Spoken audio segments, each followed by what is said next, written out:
Thank you very much for coming to Kyoto.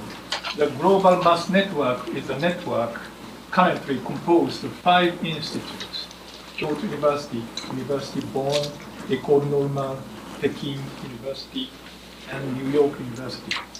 It focuses on supporting young researchers. The first meeting of the GlobalMathNetwork was held in November 2017 at Bonn. We are very happy to have the second meeting here at Kyoto. The meeting has 9 lectures. Among them, 5 lectures are one-hour talks delivered by senior members of 5 institutes. Another 4 lectures will be given by young researchers in Kyoto University.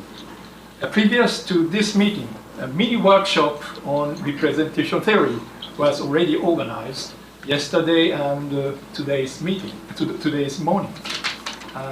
We hope that this meeting will advance the interaction among young researchers more and more. Thank you very much for attention.